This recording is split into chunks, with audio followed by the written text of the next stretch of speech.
York City Football Club has been a club stuck in the lower tiers of English football for over a decade, but things are changing fast, with new billionaire owners, ambitious investment, and a revitalized squad. Think Wrexham's Hollywood-backed fairytale was impressive.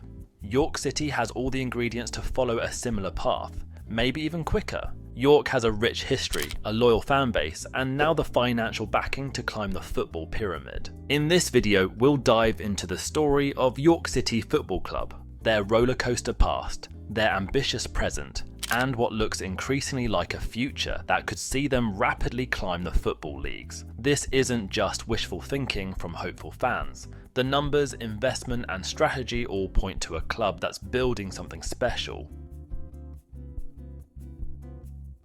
Before diving into their current situation, let's take a quick trip down memory lane to see how York City got to where they are today. York City are based in, surprise, York, that gorgeous historic city in North Yorkshire that the Romans founded back in 71 AD. It's famous for its medieval buildings and that massive Gothic cathedral, York Minster. The club itself was founded in May 1922 when York City Association Football and Athletic Club Limited was formed. After a few attempts to get into the established leagues, they finally made it into the Football League in June 1929, joining the 3rd Division North. Fast forward through decades of ups and downs, World War II, loads of mid-table finishes, some decent FA Cup runs, and you get to some genuine highlights. And push them into the record books as the first team to accumulate 100 league points in one season. Like their 4th Division triumph in 1983-84, when they racked up 101 points, becoming the first Football League team ever to hit triple figures in a season. They even made it to the 2nd Division in 1992-93 and knocked out the mighty Manchester United, who went on to win the double that season from the League Cup in 1995-96.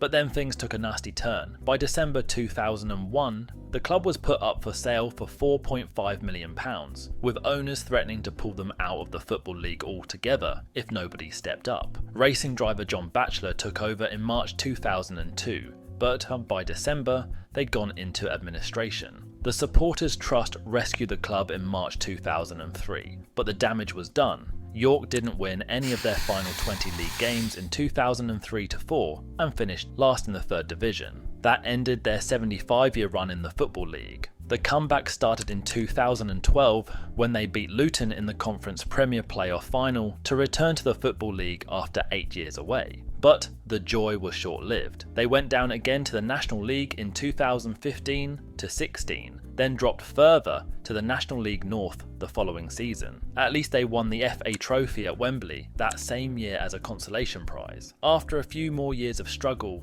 they clawed their way back to the National League via the playoffs at the end of the 2021-22 season, which is where they still are, as I'm making this video in 2025. As for their home, York City lost ownership of their Bootham Crescent Stadium in 1999, before buying it back in 2004 with a £2 million loan. But the ground was falling apart, so plans for a new stadium were drawn up. After the usual delays, the council finally gave the green light in 2014 for an 8,500-seater at Monk's Cross.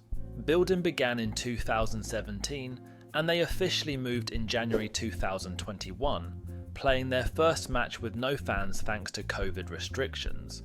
Talk about bad timing. So why am I comparing York City to Wrexham and their incredible success story? After years of being skint and struggling on the pitch, York City is finally enjoying something of a rebirth. Everything changed when the Ugler family swooped in and grabbed a majority stake back in June 2023. And trust me, these aren't your average football owners.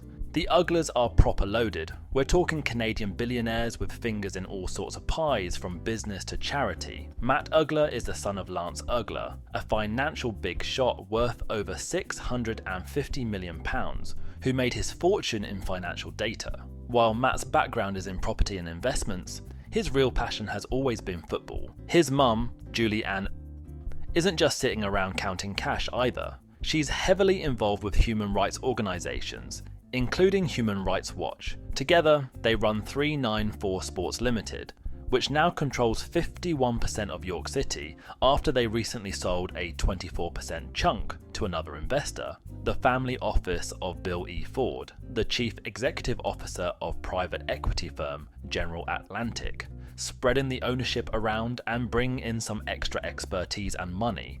This wasn't actually their first rodeo in English football. Before York, the Ugler family tried to buy Yeovil Town, but that deal collapsed. Seems they learned their lesson though. This time around they did their homework properly and picked York as a club with massive potential that just needed some fresh ideas and, let's be honest, a decent bank balance. When it comes to wages, they're not just throwing cash around like confetti. They've set up a wage structure of about £1.8 million a year, roughly what other clubs that successfully climbed out of the National League were spending. It's this mix of careful spending and target investments that shows they're deadly serious about moving York up the leagues. Sound familiar? It should do, because it's not a million miles away from what's been happening at the racecourse ground. Alright, let's chat about what's been happening with York City FC on the financial and transfer front. And trust me, it's been quite the ride. Remember when York were scraping by on pennies? Those days are long gone. The club has pulled off a financial turnaround, going from being £8.1 million in the red back in 2020 to sitting pretty with £3.4 million in net assets by June 2023. In simple terms, they've gone from skint to actually having some cash in the bank, nearly £500,000 compared to the measly £15,000 they had in 2021. The transfer scene has gone absolutely bonkers since the new owners rolled in. For years, York were like that mate who never buys a round, always picking up freebies and loan players because they hadn't coughed up actual transfer money, which, to be fair, is pretty normal for non-league clubs. Then 2023 happened, and boom, they splashed over £410,000 on a striker and centre-back. Not content with that, they basically binned the entire squad and started fresh. We're talking 37 new faces in and 39 shown the door in a single season. Mental, right? They kept at it in 2024 to 2025 too, bringing in another 26 players through free transfers and loans from all over. Championship, League 1, League 2, you name it. The cherry on top? In January 2025, they've broken the bank with over £350,000 for a Wigan striker, smashing their transfer record and even outspending what Wrexham paid when they were still battling it out in the National League. The LNER Community Stadium, opened in 2021, is also state-of-the-art, with a capacity of 8,500 and built to championship standards. Though the club don't actually own the stadium is owned by the City of York Council, and the club is a licensed tenant, along with York Rugby League Club. Now, this does have the potential to be a problem in the future. In order for the club to maximise potential revenue, owning the stadium could be pivotal. Either way, the stadium is in a healthy position and primed if York City do start climbing up the leagues. As we've seen, York City has all the ingredients for a remarkable rise through the football pyramid. From their historic past to their billionaire-backed present, the Minstermen are no longer just dreaming of a brighter future. They're actively building it.